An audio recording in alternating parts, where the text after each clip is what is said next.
So for this week's RNA, so we're in 216 readings. This was kind of a really hard set of readings in terms of the content.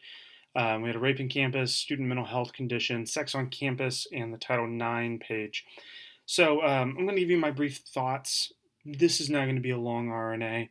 I found these readings difficult to kind of not deal with, but in terms of process.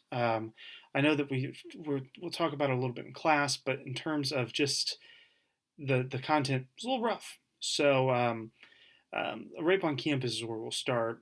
I thought it was sickening. I really don't have a ton else to say about it. I was kind of just in awe of the entire situation. I felt like I was reading a script of Law and Order SVU. Um, One thing that really caught my eye when I was going through it was the discouragement or the discouraging of the sharing of the story that was related to kind of the keeping campus and the university in the best light possible. I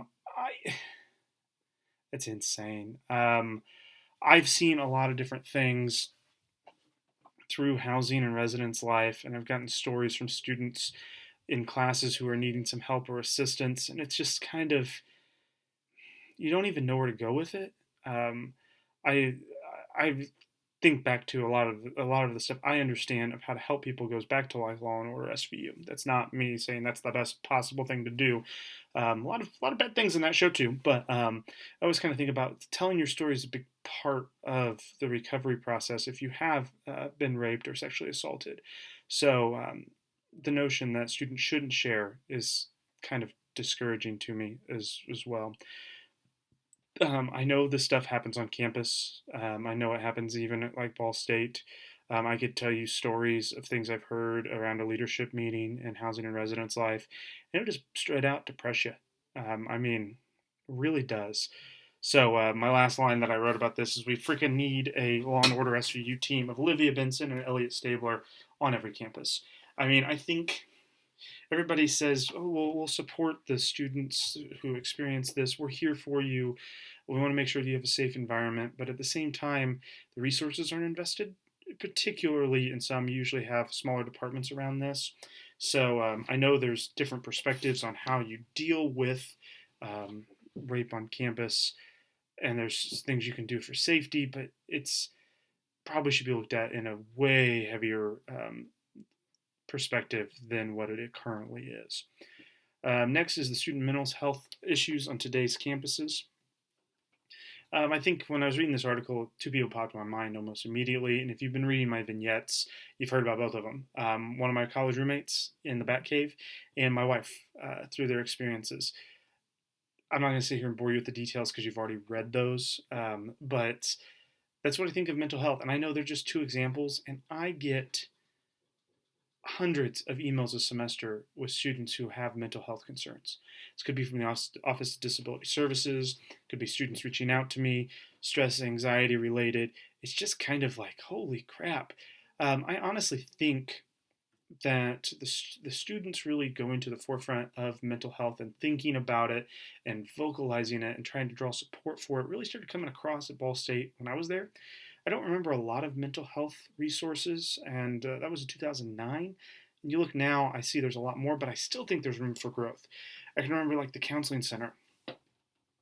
There's like an obscene amount of students who need to get there for the services, and it's just there's not enough people that they can hire, number one, due to supervisory loads and other issues within the counseling department. So if you have somebody who's at this level, they can only supervise the number of these people, and then these people can only supervise the number of these people, and then these people can only do this. That whole system, I remember Dr. Hargrave talking about it in Housing and Residence Life. It's impossible. The system is set up without colleges in mind, and it's really impossible to create the staffing needs of what the students today need. And when I look at some of the other articles that we've read and things I've seen in other classes, I kind of just am overall thinking there should be a better focus on mental health, but I'm not sure how you do it. Really, I don't know. I say that as like everything could be better. Anything and all things should be better. But how do you do it? If I had that answer, I would try my best to make it happen, but I'm not sure I have that at the moment. The Sex on Campus article. She too can play that game. This was strange to me. Reading through it, I can think of a few friends right off the bat that it kind of fit for my college lifestyle, but I'm an odd one. I mean, I dated Lindsay when I was in high school. We got married. Never dated anybody else outside of that. Um, Both went to the same college. Were dated through the whole experience of this. Um, it was strange. I mean, I never would have thought in my college career of hookup culture or anything of that nature, but I can definitely see where that would be the case, and that this story is probably one of many across college campuses. So it was a strange article that shines some new light on there for me. One of the pieces that caught my attention was in the interviews. Some of them actually said things like, "A relationship is like taking a 4 credit hour class, or I can get in a relationship or finish my film." Thinking about my relationship with my wife during college, my vignette talks about it, even with her roommates during her first 2 years. I could say it was that is an extra burden that you have. I can see where there could be an argument to not have that. I could see there be an argument too. I thought she was a support system. I know I was her support system, or so she tells me. I think there's pros and cons to however you want to look at that. And yeah, this is it was a strange article to me. Um, Title IX, that page, I learned a lot about that in my Ed High law class and during my time in housing and residence life.